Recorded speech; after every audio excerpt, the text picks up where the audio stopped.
The Lane plane has landed in Baton Rouge. And who is the... I don't know. I don't like that.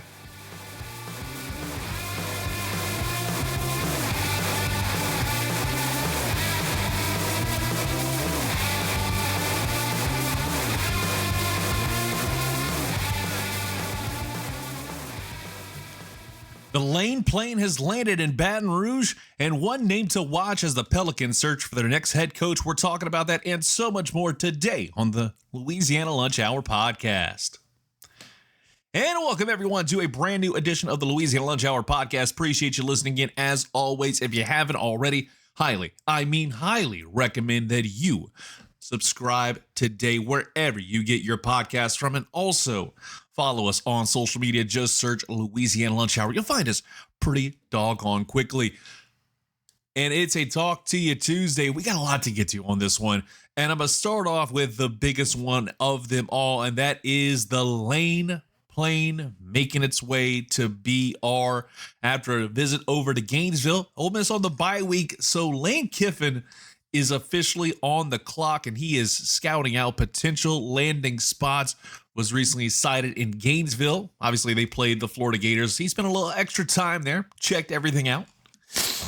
Probably had a very long conversation with the people that run the University of Florida to get that program together. That said, now he made his way over to Baton Rouge for the day and talked to a lot of people. And it's justified. If LSU wants to get back into contention immediately, he feels like the guy you have to go after. You have to shoot your shot for the cheerleader. Treat it like prom season. You've got to go for the big one. You got to go after it. Even though it feels like the odds are not necessarily in your favor, you kind of have to. Wilson Alexander broke the news right around lunchtime, right after the pod uploaded yesterday, saying that LSU officials arranged for a plane to pick up several of Kiffin's family members Monday in Oxford, and they flew to Baton Rouge to tour the city. Again, you have to do your due diligence when it comes to a coaching search, and that means talking to all of the best candidates, and I think this is the one that lands perfect timing. It's a lot like getting a recruit during the open date. You get a guy in there, let him check out the facility, let him check out what's going on in and around Baton Rouge. And to be honest, I would not be surprised in the slightest if this team that's putting together the coaching search is making the Godfather pitch.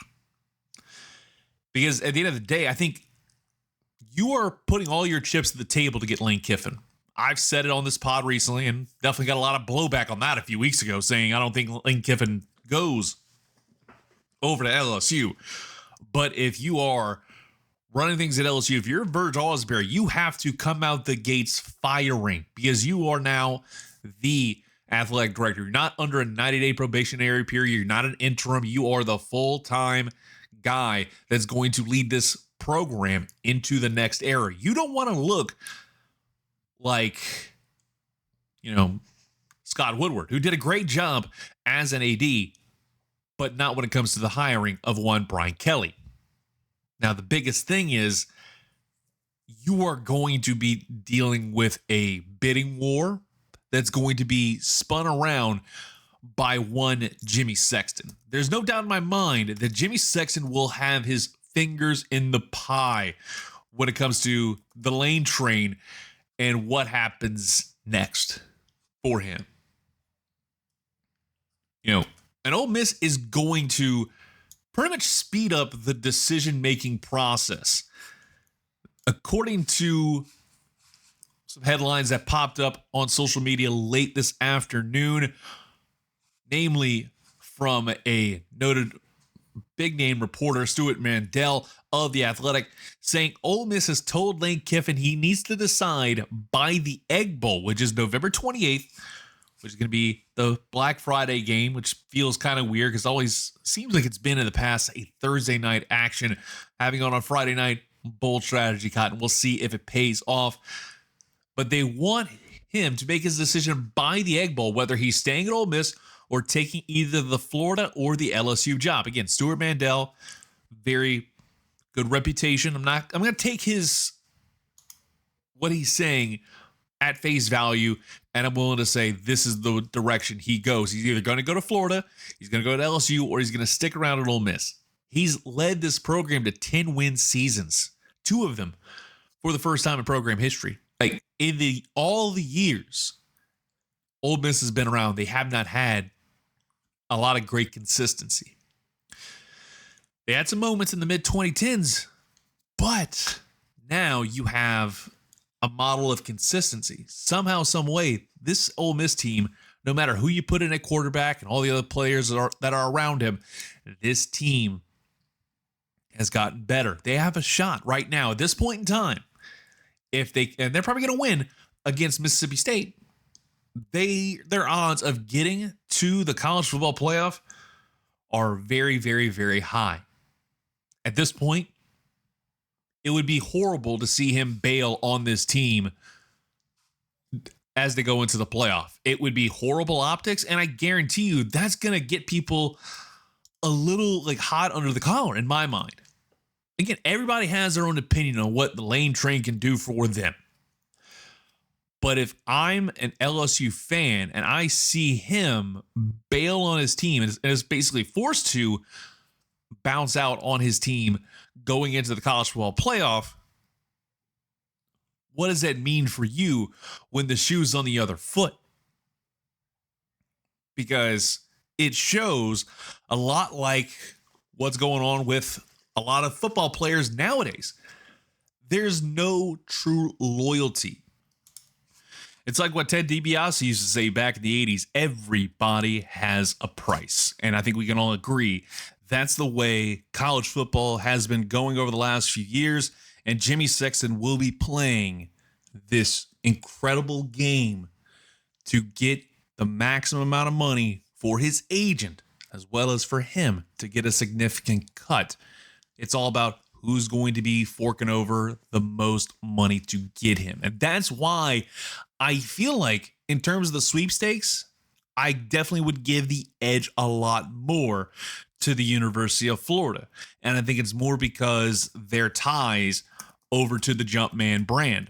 That alone is the thing that has me interested, is having the Jordan brand associated with that. The money that's going to come from that is going to be a lot more enticing. And you're going to have a little bit more opportunity to make money if you are the Florida Gators to get Lane Kiffin to come aboard. You're going to have a lot more of a war chest to throw at him, I think, versus LSU. Again, LSU is having to pay out $50 million, or at least is trying not to pay out that $50 million. Maybe are going to have to pay out more and spend a lot more money to fight this lawsuit that Brian Kelly filed last week. Where are they going to find the money to get that big guy? Is Gordon McKernan going to help out with that? Are we going to see Mr. Raising Cane's himself, the guys at Walk-Ons, put together a collective to make that money, to give him this massive deal that I think Jeff Landry will probably crash out on because he didn't like the deal that Brian Kelly got because of the underperforming? Or is it going to be they throw a Godfather offer at him that he cannot refuse? I just have a feeling it's not cut and dry. I don't think we'll be seeing a decision in about a week's time. And again, I just feel like it's a bad look if you're going to get a guy that's going to bail on a team going into college football playoff run. Just saying. That's just how I see it. It's no better than seeing players transfer out and opt out of a bowl game like we've seen over the last decade or so. Or even going back to the 2020 COVID season, so many LSU players decided, I'm not even going to play it down for Ed Ogeron after winning a natty. Just not a fan of the way things are in college football, especially when it comes to that. And we'll flip it over to another coaching search right now, and that is the New Orleans Pelicans. Because Mark Stein, he's the one that kind of is saying this name in particular. And it's a guy I feel like the Pelicans should have at least considered a couple of coaching searches ago. And that is a former Lakers head coach, link to this recent opening, according to Mark Stein, and that is going to be Darvin Ham. He was a guy that I definitely was at least somewhat interested in back whenever Alvin Gentry got Das Boot after the 2020 season. You've got to kind of figure some stuff out. He didn't do all that great over the Los Angeles Lakers, but that was not even his team in all reality. Like, let's be really blunt here. It's like the Los Angeles Lakers, no matter who's coaching that team, they're not the head coach. They are the head coach by name only. I think without a doubt, LeBron James runs that team no matter what anybody tells you. But I think Darvin Ham could be a really good head coach for this team. I think he could change the culture. But there's going to be some spring cleaning that's going to have to be done by the end of the season. Again, the Lakers are looking good with JJ Redick running things over there.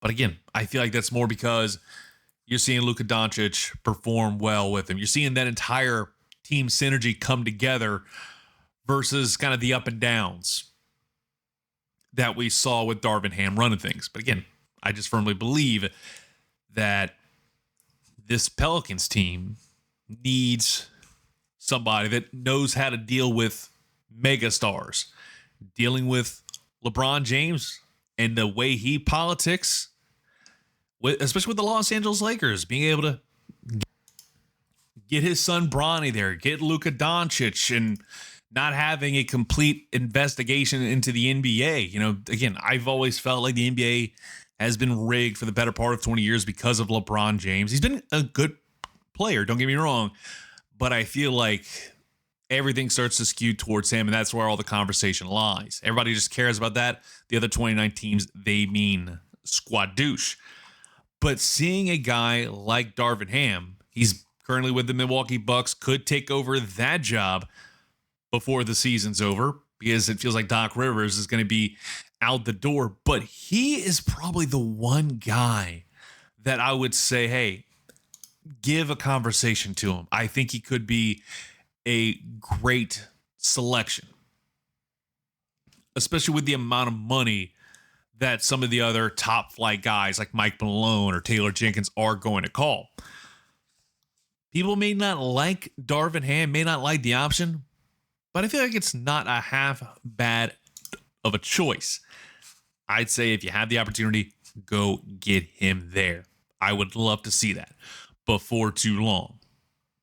But again, we're going to be focusing a lot on that Pelicans coaching search probably once we get into December after Christmas Day. I think then we'll start to hear a lot more of a clearer picture. We'll keep you posted on this throughout the weeks and months to come because there's going to be no guaranteed answer for a permanent head coach until I'd say probably March or April, especially with everything going on, because it feels like we're going to be seeing a fast and furious coaching carousel, not as fast as the college football silly season, but it'll be pretty doggone close.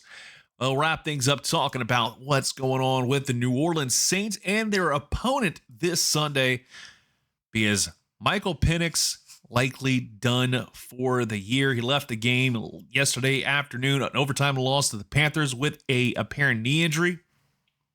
And now he is officially done. And he'll miss at least 4 of the remaining 7 games. It feels like more likely than not he is going to be done for the season. He's put on the IR. And then Kirk Cousins, he'll be assuming the starting quarterback role at this point in time.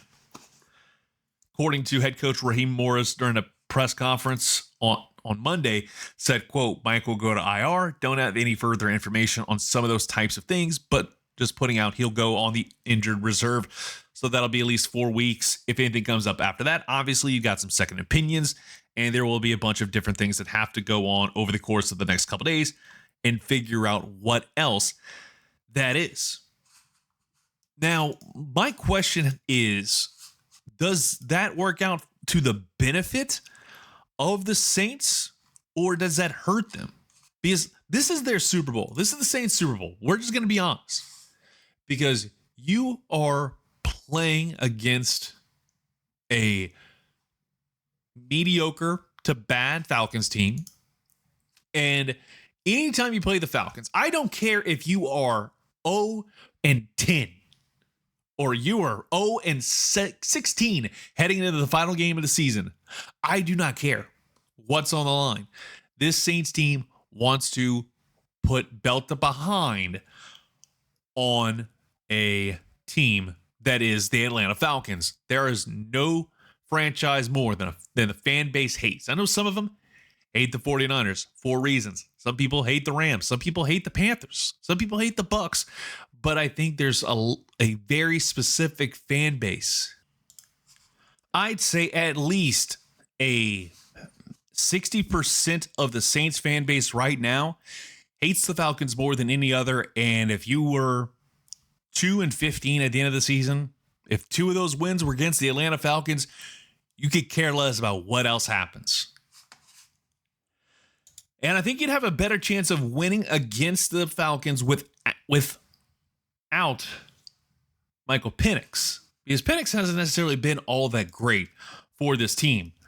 But you're also going to be facing off against Old Man River's Kirk Cousins, who I believe has been pretty good against the New Orleans Saints over the course of his career.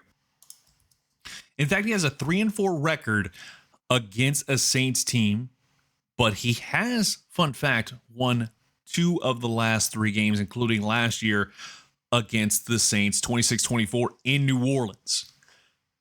You need to win this game against the Falcons at home. Like, I don't want to have that sour taste in my mouth losing to the Atlanta Falcons. I can't have that as a fan of this team, especially playing a Kirk Cousins that is 37 years old towards the end of his career. I don't want to get cooked by him. If you're playing against him, I understand that this Saints cause is all in favor of embracing the tank and being towards the top of this year's NFL draft. Currently, they have dropped down to 4th in the Tankathon draft order, behind Cleveland, the Giants, and the Tennessee Titans. A win on Sunday would drop you down to the back half of the top 10, which I think might be the best case scenario for this Saints team. Let me tell you why. I continue to say, if we see Tyler Shough continue to perform very well over this last stretch, I'm not saying they're going to win out. I highly doubt that. But let's say this Saints team finishes the season with 5 wins, right? And Tyler Shough is credited with 4 of those wins. You look at that and you're like, you know what? He's not half bad. Let's see what he can do with a full season. You're going to invest in this team in free agency. And more importantly, you're probably going to be able to get some dogs in the NFL draft in the position you'll be in, which seems like, I'd say, just in terms of if we were simulating stuff, you're probably going to be on the back half of the top 10, maybe like pick 11, 12 by the end of all this. Again, we'll see how it all shakes out. And I understand that the Saints fan base wants to see a guy like the Saints underperform, tank, go get a quarterback. I'm not a person who's going to believe in that situation at all. I will never believe in a fan base that is wanting to tank, with all due respect. I firmly believe that this Saints team is going to win on Sunday. They have to win on Sunday because you're playing against a very fierce division rival. If they lose, it's going to hurt. And I'm sure the tank fans are going to be more in favor of it because you'll still have a chance to be a top 5 draft pick and maybe land a quarterback. But even then, I feel like if you're drafting around that range, I'd much rather go get a defensive end, offensive lineman, wide receiver, whatever. Because at the end of the day, this quarterback class is kind of just pop on in my mind. And I'm sure people are going to say, oh, what about this guy? What about this guy? I'm like, dude, I don't care. Like Walter Football's most recent draft board was showing Ty Simpson, the Saints picking him at Alabama with the number 1 pick. Again, hasn't necessarily been updated. Fernando Mendoza at number 4, where the Saints would be right now. Again, this was one that was last week on November 12th was the most recent update from WalterFootball.com.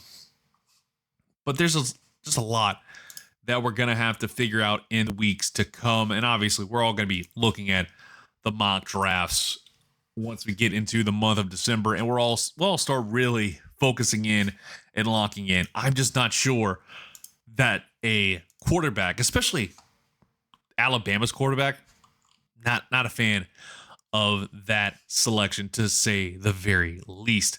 But that about do it for today's edition of the Louisiana Lunch Hour podcast. Make sure you subscribe to us today wherever you get your podcasts, and also make sure you subscribe to us wherever you follow, wherever you use social media the most: Facebook, Instagram, TikTok, YouTube, you name it. Just search Louisiana Lunch Hour.